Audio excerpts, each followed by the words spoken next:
reste avec toi, Mamadou Ouri, pour parler du SNAB qui semble s'être bougé sur le cas des boursiers guinéens dans différents pays. Visiblement, on peut dire que le SNAB s'est bougé parce que vous avez vu donc hier les étudiants et doctorants guinéens en Russie ont battu le pavé devant l'ambassade.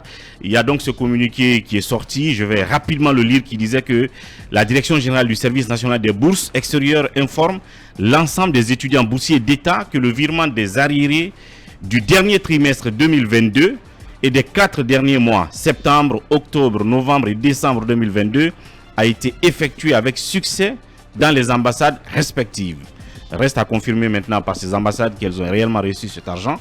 Le virement de l'année 2023 sera effectif, là ils promettent, ces jours-ci, sans préciser quel jour.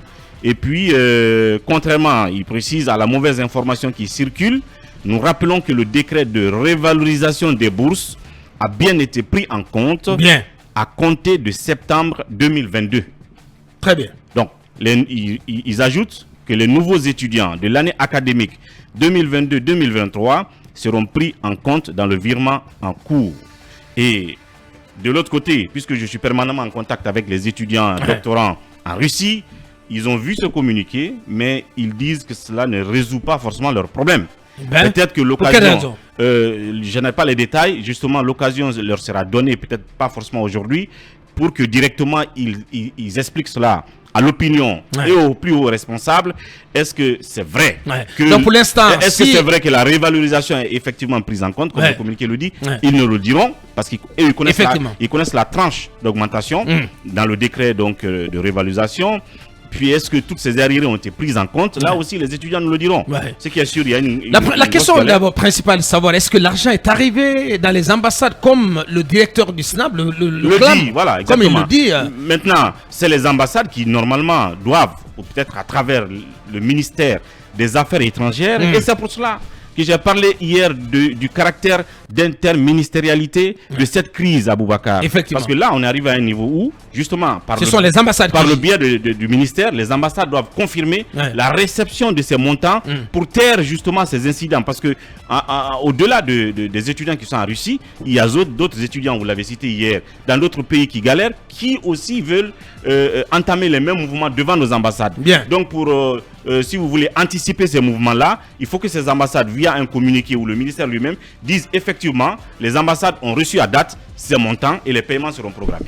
Cabinet, qu'est-ce qu'on peut en rajouter? Non, mais je ne comprends pas souvent cette réaction à la suite, donc, disons, de soulèvement. En fait, on réagit après avoir eu le couteau à la gorge. Ces étudiants-là, le fait de se retrouver dans la rue, de manifester...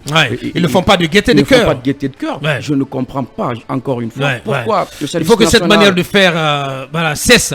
Que le service national de la bourse extérieure attende que des étudiants se soulèvent et que les médias en parlent pour réagir. Se communiquer comme ont confié des étudiants à Ouri, ça ne résout pas du tout leurs problèmes. Parce qu'encore une fois, ça ne voudra pas dire que les mois qui suivront ne vont pas retarder. Et ça, je ne comprends pas. Moi, je pense pas. Le DG du SNAB est-il à la hauteur ou pas? Non, mais franchement, la preuve en est que tout ceci là, on fait pas un débat, on fait pas de débat de personnes, mon cher. Non, je veux dire qu'il n'est pas à la hauteur. Pour quelle raison? Puisque le CNRD parle de refondation. La refondation aussi, c'est justement cette capacité à pouvoir gérer les crises en amont. Quand on gère un bon dirigeant, on essaie d'anticiper sur les crises. On sait que sur Alpha Condé, il y a eu tellement de réclamations des étudiants à travers le continent et l'Europe. Moi, je pense que lorsque le CNRD a pris le pouvoir, en nommant un nouveau DG au SNAB, c'est de faire des efforts pour vraiment anticiper les crises là.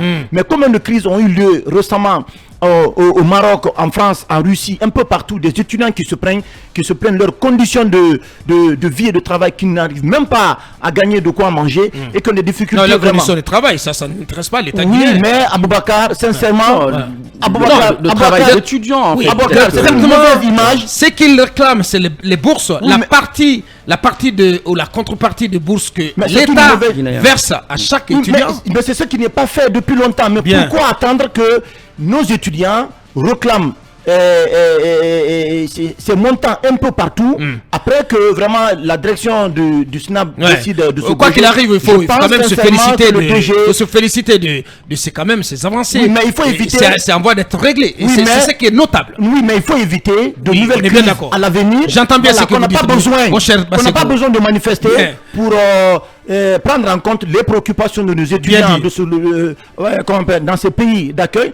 Parce qu'ils traversent des conditions assez difficiles. Quand vous parlez avec ces étudiants, ils vous disent qu'ils n'arrivent même pas à joindre les deux bouts. Donc l'État doit être vraiment regardant, doit faire de leur situation vraiment leur préoccupation. Donc on lance cet appel au DG du SNAP et à tous ses services pour dorénavant éviter que ces crises surviennent.